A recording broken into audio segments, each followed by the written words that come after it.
জুড়ে, সাতক্ষীরায়, সারা দেশে 12 তারিখ লিল্লাহিত তাকবীর, লিল্লাহিত তাকবীর, ইনকিলাব ইনকিলাব, জিন্দাবাদ জিন্দাবাদ।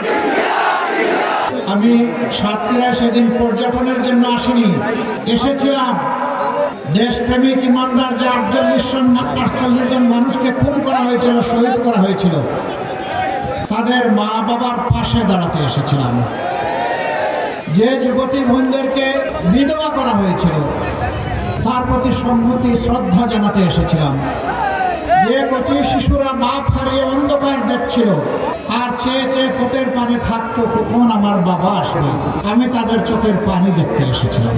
যে সমস্ত যুবকদেরকে ধরে নিয়ে তরতাজা যুবকের পা হাত কেটে দেওয়া হয়েছিল, আমি তাদের কষ্টের অংশীদার হতে এসেছিলাম।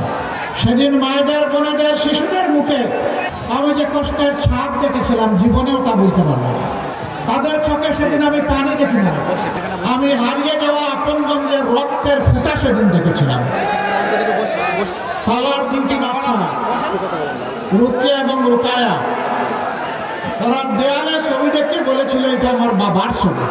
আমরা 2 জন বয়স্ক মানুষ এসেছিলাম, ওই বাচ্চাদেরকে জিজ্ঞেস করেছিলাম আমরা 2 জন তোমাদের দাদা হলে কেমন হয়? বড় মেয়েটা একটু সময় নিয়ে বললো, বড় মানে কি? তার বয়স মাত্র 6.5-7 বছর। একটু সময় নিয়ে বললো না, 2 জন দাদা হতে পারবেন না। কেন? আমরা দাদা হওয়ার মতো বয়সে আসেনি, কোথায় আসছেন, এর সমস্যা কি? তো আমার বয়োজ্যেষ্ঠ যিনি, তার দিকে আঙ্গুল নির্দেশ করে বললো উনি হবেন দাদা আর আপনি হবেন আমার নানা। আল্লাহু আকবার। তার উইজডম, তার প্রজ্ঞা আমাকে সেদিন বিমোহিত করেছিল। আমি শুনলাম এই মেয়েটা আল্লাহ তাআলা তাকে দুনিয়ায় সুখী করুন, আখিরাতেও সুখী। বিয়েটা হলো ঠিকই, কিন্তু বিয়ের দিন মা বাবা 2 জনই তো বিদায় দেয় চোখের পানি দিয়ে গোলাপ ফুলটাকে, আদরের দুলালিকে। সেই আসরে নিশ্চয়ই সে তার বাবাকে খুঁজেছে, কিন্তু বাবাকে তো কেউ ফেরত দিতে পারবে না। কিছু সংখ্যক মা বলেছিলেন আমার সন্তানের কি দোষ, তারা মানলো কেন? আমি বলেছিলাম আপনার সন্তানের দোষের জবাব আল্লাহ দিয়েছে। ওমা নাকামু মিনহুম ইল্লা আইয়ুমিনু বিল্লাহিল আজিজিল হামিদ। আপনার সন্তানের এর ছাড়া আর কোনো দোষ ছিল না, সে আল্লাহর পর ঈমান এনেছিল এবং বলেছিল দুনিয়ায় আল্লাহর কর্তৃত্ব ছাড়া কাউকে আমি কর্তৃত্বশালী মানি না। যেহেতু আল্লাহ তাআলা সমস্ত নিয়ামত দিয়ে আমাদেরকে অলঙ্কৃত করেছেন, এই জন্য তার ছাড়া কারো প্রশংসা করি না। কোন নেতার নয়, কোন নেত্রীর নয়, প্রশংসা হবে একমাত্র আলহামদুলিল্লাহ রাব্বিল আলামিন। সকল প্রশংসা একমাত্র রব্বুল আলামিন আল্লাহ। এটাই আপনার সন্তানের দোষ ছিল, অপরাধ ছিল। একজন মা বললেন তাহলে সেই অপরাধ তো আমারও, আল্লাহকে এই জন্য আমাদেরকে ভালোবাসবেন? আমি বললাম নিশ্চয়ই, আপনার যে সন্তান আল্লাহকে ভালোবেসে দিনের জন্য তার জীবন দিয়েছে, রক্ত দিয়েছে, আপনাকে এবং আপনার সন্তানকে আল্লাহ ভালোবাসে।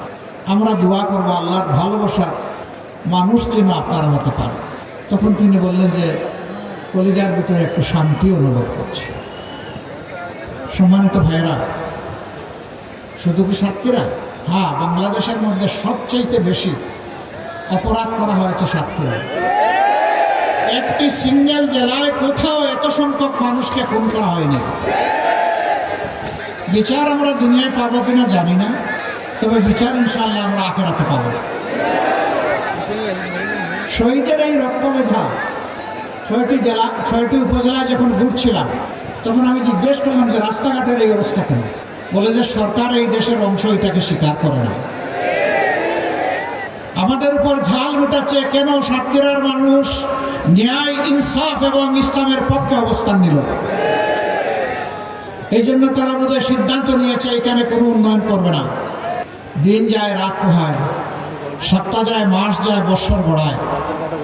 মানুষ হয়তো মনে করে আমি বোধহয় আর মরবো না, আমার ক্ষমতা, আমার তখ্ত চিরদিন এইভাবে থাকবে। কিন্তু আল্লাহ স্মরণ করে দিয়ে বলেন আউযু বিল্লাহি মিনাশ শাইতানির রাজিম কুলিল্লাহুম্মা মালিকাল মুলকি তুতিল মুলকা মান তাশাউ ওয়া তানজিউল মুলকা মিম্মান তাশাউ ওয়া তুইজ্জু মান তাশাউ ওয়া তুযিল্লু মান তাশাউ বিয়াদিকাল খায়র ইন্নাকা আলা কুল্লি শাইইন